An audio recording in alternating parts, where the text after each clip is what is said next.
Sanctus, Sanctus, Sanctus Dominus Deus Sabaoth. Bapak, Ibu, dan saudara-saudariku yang terkasih dalam Tuhan kita Yesus Kristus, salam sejahtera untuk kita semua. Berkat Allah yang Maha Kuasa senantiasa menyertai kita. Hari Senin tanggal 11 Agustus tahun 2025 adalah peringatan wajib Santa Clara Perawan. Santa Clara atau Clara Schivi lahir di Assisi, Italia pada tanggal 16 Juli tahun 1194 dari pasangan Faverone Ofraduccio dan Ortolana. Ia hidup dengan jaminan material yang berkecukupan. Walaupun demikian, ia tumbuh menjadi seorang gadis yang bersahaja. Kekagumannya terhadap cara hidup Santo Fransiskus, rekan sekampungnya yang rela meninggalkan segala miliknya untuk pengabdian kepada Allah, sungguh amat mempengaruhi hidupnya. Pada tahun 1212, pada usianya yang ke-18 tahun, Clara meninggalkan rumah dan menemui Santo Fransiskus untuk menerima jubah kasar dan miskin sebagai tanda kesungguhan hatinya untuk mengikuti Kristus.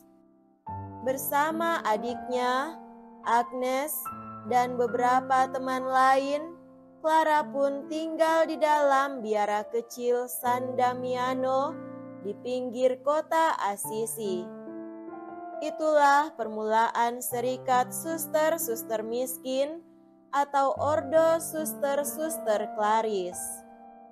Mereka hidup dari kerja tangannya sendiri dan tidak mau menerima jaminan hidup berupa modal atau tanah, meskipun berulang kali ditawarkan.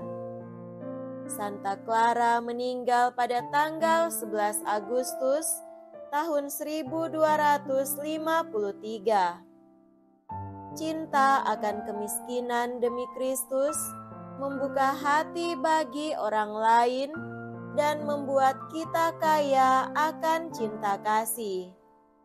Marilah kita memilih hal yang baik seperti yang diamalkan oleh Santa Clara. Marilah kita mendengarkan dan merenungkan bacaan-bacaan kitab suci. Bacaan pertama dari kitab Ulangan bab 10 ayat 12 sampai 22.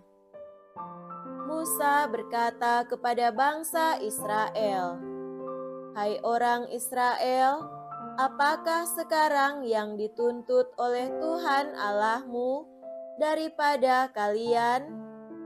Yang dituntutnya tiada lain, ialah agar kalian takwa kepada Tuhan Allahmu, hidup menurut segala perintahnya, mengasihi Dia, dan beribadah kepada Tuhan Allahmu dengan segenap hati dan segenap jiwamu.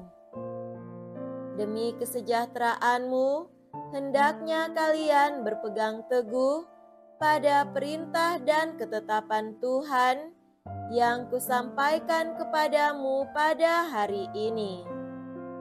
Sungguh, Tuhan Allahmu-lah yang empunya langit, bahkan langit yang mengatasi segala langit, dan bumi dengan segala isinya. Tetapi kepada nenek moyangmu-lah hati Tuhan terpikat, sehingga Ia mengasihi mereka dan keturunan mereka, yakni kalian yang dipilihnya dari segala bangsa, seperti sekarang ini. Sebab itu, sunatlah hatimu dan jangan lagi bertegar hati. Sebab Tuhan Allahmu lah Allah segala Allah dan Tuhan segala Tuhan. Allah yang agung, kuat dan dahsyat, yang tidak memandang bulu ataupun menerima suap, yang membela hak anak yatim dan janda, dan menunjukkan kasih-Nya kepada orang asing dengan memberikan kepadanya makanan dan pakaian. Sebab itu, haruslah kalian menunjukkan kasih-Mu kepada orang asing, sebab kalian pun dahulu adalah orang asing di tanah Mesir. Engkau harus takwa kepada Tuhan Allahmu. Engkau harus beribadah dan berpaut kepadanya, dan demi namanya, engkau harus bersumpah. Dialah pokok pujianmu, sebab dialah yang telah melakukan perbuatan-perbuatan besar di tengah-tengahmu, seperti yang telah kau lihat sendiri. Hanya 70 orang nenek moyangmu pergi ke Mesir.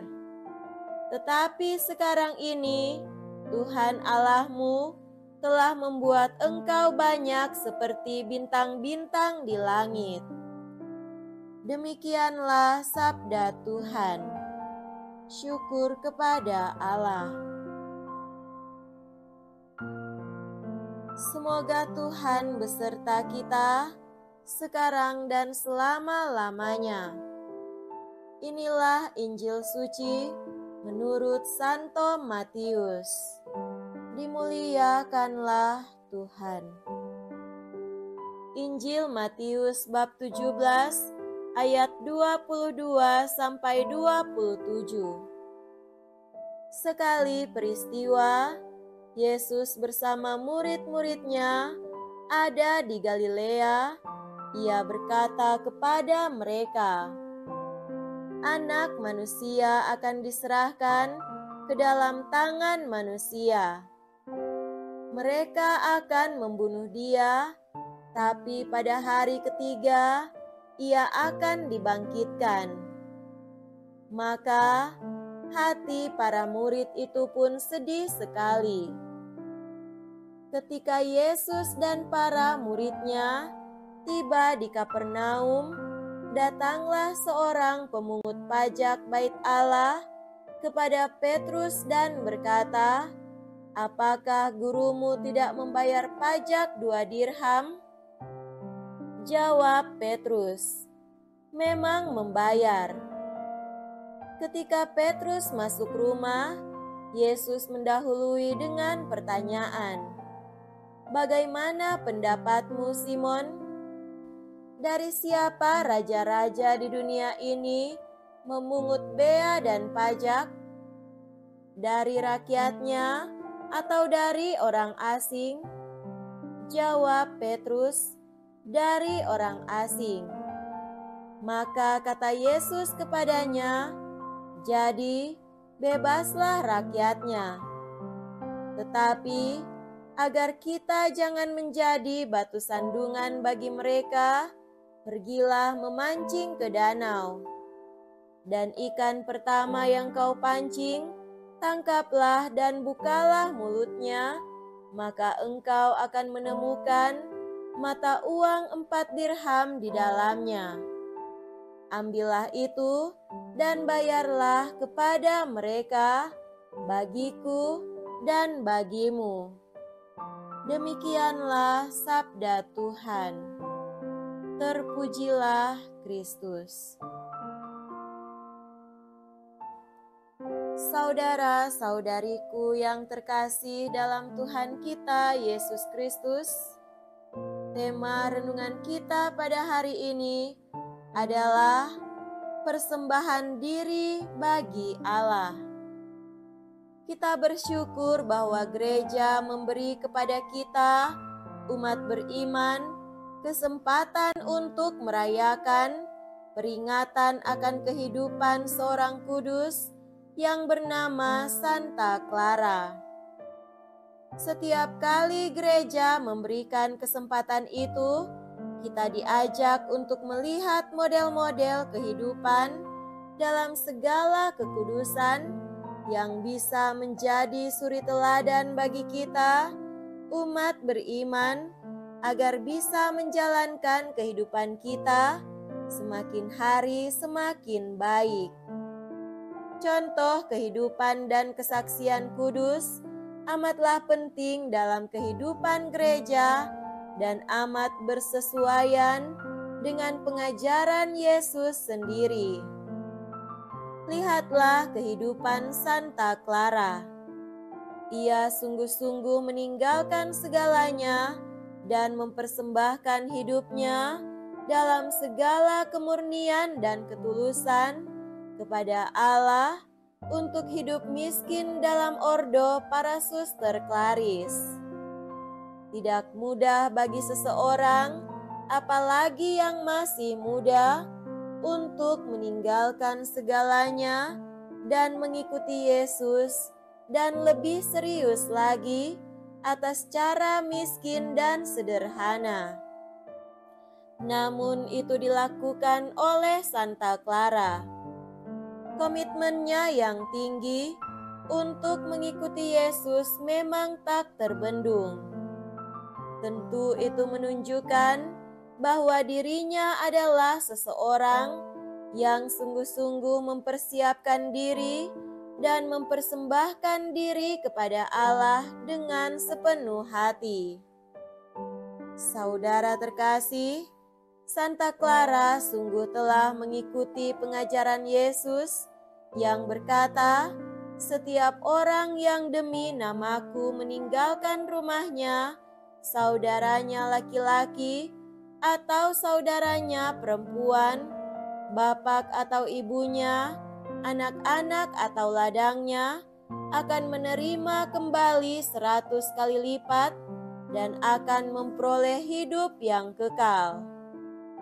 Santa Clara benar-benar mengikuti Yesus dengan cara yang terbaik.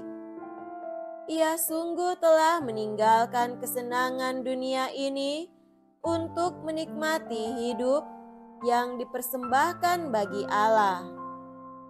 Santa Clara telah menunjukkan kepada kita bagaimana cara hidup yang terbaik di hadapan Allah dan di hadapan sesama. Karena cara hidupnya telah memuliakan Allah dan pelayanannya bagi sesama amat membanggakan dan membawa keselamatan.